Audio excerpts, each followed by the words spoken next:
everybody, welcome to Forest Entomology and Pathology Fall 2013. Sorry, Tulip just wants to give me a hand here with collecting. I just wanted to show you a little bit today about how to collect insects for those of you who aren't going to be attending fall camp.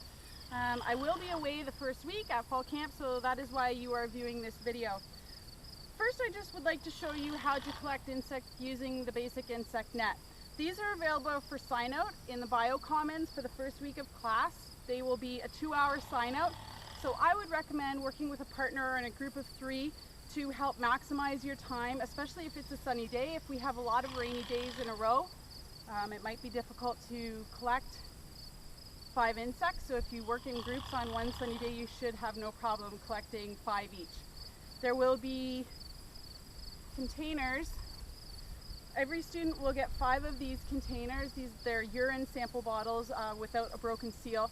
Every student will get 5, and so I would recommend doing 1 insect per container to avoid losing any samples that you may have collected previously. Now, I do recommend you collect more insects so that if you happen to damage one or one doesn't work out, then at least you have a backup. So just quickly, to use an insect net, it's called a sweep net. And there's several things you can do. You can either spot an insect on the ground, and what you want to do is, with some good hand-eye coordination, do a quick sweep, a flick of the wrist, and that traps the insect down into the tip of the net. And so what you want to do is grab the insect through the net with your fingers, invert that so all you have is the insect in the little pouch. Open your container, and so you can have your partner or group member do this for you. Put your insect in and quickly replace the lid. Now I have some in here already, so I don't want to open the lid to lose them, but your container will be empty, so you should have no problem. Now, when you are collecting, you should be looking for things like beetles, butterflies, sucking insects, wasps, flies. You just want something that has a substantial size. The smaller you go, the more difficult it is to preserve as well as mount your insects. So bigger is better in this instance for this project. And definitely try to get different looking insects and things like that. It'll help you down the road. Try and challenge yourself a little bit. So that's the basic way to use an insect net. Now Tulip is in the way of our other demonstration, but it's easy to explain.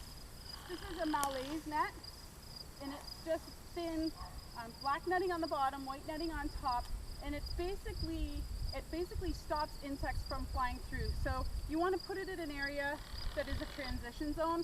So here I've done from short grass, tall grass, and then some trees. And so it attracts a bunch of different flying insects, and that's primarily what we're trying to capture here. So the insect flies in, and these are called fly zones. Insects do have fly patterns. So the insect flies in, hits the black netting, will land on here, and most times insects will crawl up. They don't normally crawl down, so they will crawl up to the top. And this has been up for about 5 minutes now, and I have a bunch of insects already up in the apex or the top of the netting. And so the insects will crawl along the white all the way up to here, where you'll see I have it ends in these 2 bottles, and there's an opening to the bottle, and that funnels all the insects into the bottles. And so all you have to do is unscrew this bottom bottle and empty the insects into one of your vials.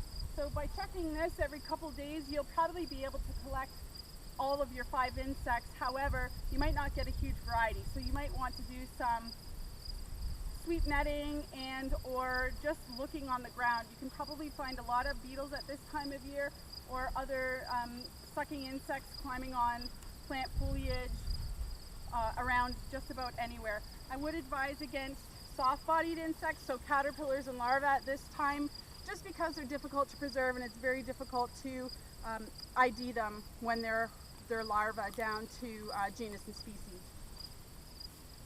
So that's about it. I hope you guys have a great time collecting.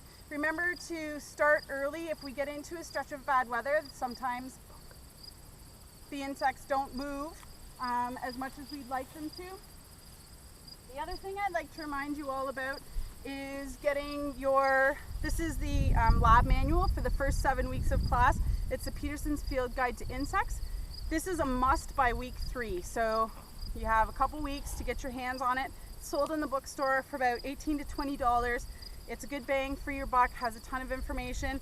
and it is invaluable, especially when you do lab 3. So please go and pick this up before you come to class. Definitely, it would be great for the second week, but definitely for week 3. So having said that, go get your vials, go get your sweet nuts, get out there and have fun.